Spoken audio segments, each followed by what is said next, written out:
Tonight on Huckabee. You know, everybody's allowed to change their mind, but if you're in public life, you have an obligation to explain why. Charles Krauthammer on politics and on what really matters. Things I find elegant and beautiful in life: chess, baseball, space.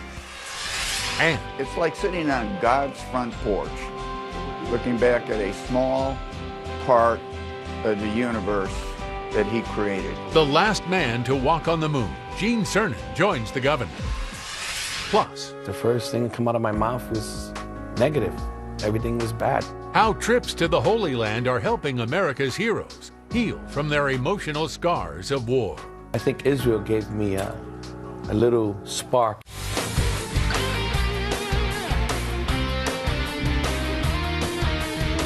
Ladies and gentlemen, Governor Mike Huckabee.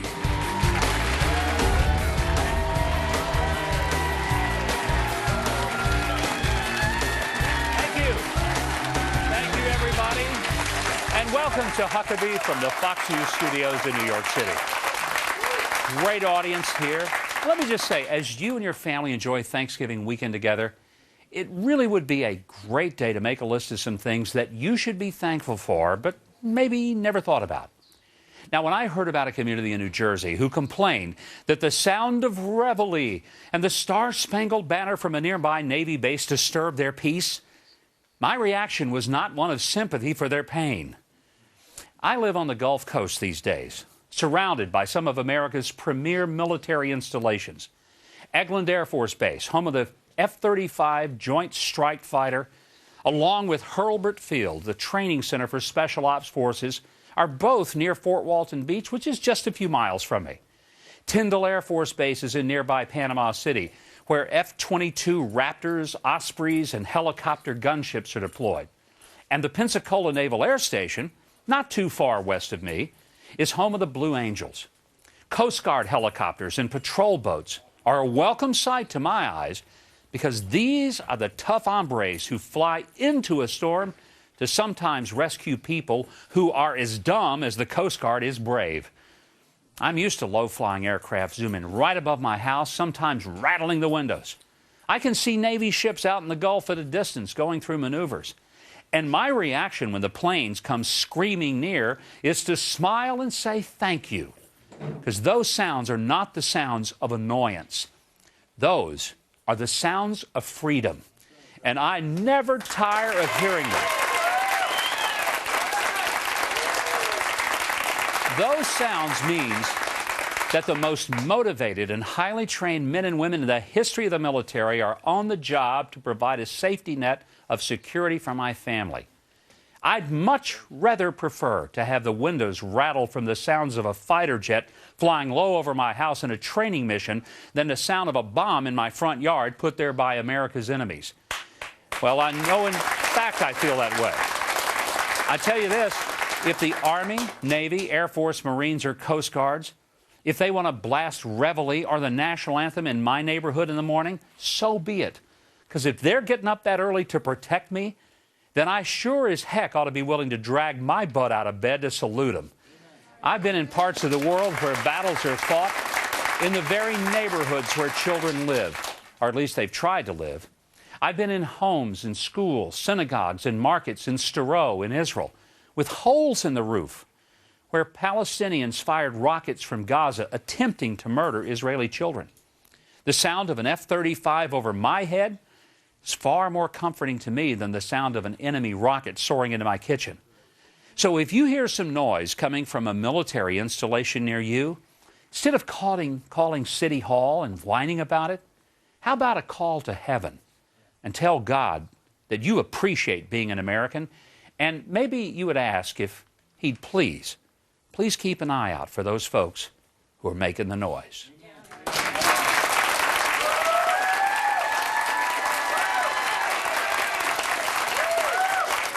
Well, the horrors of war take a toll on our troops. Many come back home injured, physically, emotionally, even spiritually. And according to the VA, 22 veterans commit suicide every day in the United States. Now there's a group called Heroes to Heroes. Their mission is to help veterans heal by taking them on a spiritual journey to Israel. Judy Schaefer is the founder of Heroes to Heroes. Retired Sergeant Charles Hernandez spent 2 years in Iraq with the Army National Guard and says his trip to Israel saved his marriage to his wife, Vionette, and allowed him to reunite with his family. Let's talk to him right now.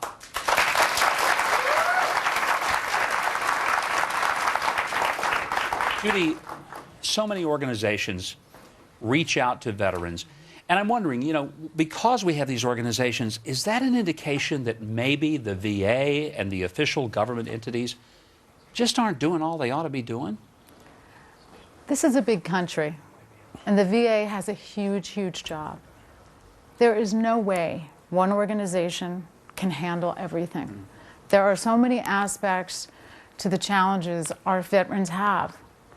And as an American, as a mother, it's hard for me to let it all go. I couldn't just let these young men and women who raised their hands to volunteer so my sons could go on with their lives.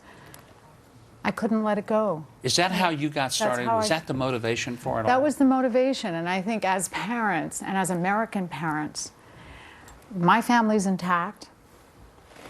My children are able to go to college. They're able to continue with their lives because many young men and women raised their hand. They volunteered. They offered to go. Their families are broken. And I've met some of those mothers. And as a mother, I couldn't say, it's okay that, you know, hey, it's okay, thanks, and walk away. It's a very interesting concept. You take American heroes and you take them to Israel and introduce them to their Israeli counterparts. And Vionette, I want to begin with you. Your husband came back from Iraq, had really serious difficulty with post-traumatic stress disorder. Yes. You guys were separated from 3 years. When he first came back, did you know something was wrong? Oh, absolutely. It wasn't like subtle. He was a different person when he came back from the war. What were you afraid of? I was afraid of him doing something to me or to himself. You know, he was angry all the time, couldn't sleep, bad dreams. And so I, you know, tried my best to comfort him. Charles, how did you first hear about Heroes to Heroes, and what did you think of it? It was actually a friend who told me you needed a break. I needed to go out and reach, you know, and I was losing faith that I didn't have anything to really stand on or to connect with. So I got the information, wrote to Judy, and I explained to her my situation. She said, yeah, we should, you should. And when I told her I was going through my wife and family, everything was already broken, you know. I mean, you could be here, but you're not here, and your heart is not here, and everything is hard to connect. So you knew something was wrong, too. You weren't just saying, oh, I'm fine, everything's great. It was me. Everything was, the first thing that came out of my mouth was negative. Everything was bad. Everything was rude. Everything was a challenge. Everything was not with a thought process, you know. Everything had to be wrong. Everything, I just fought against the world. It was just wrong.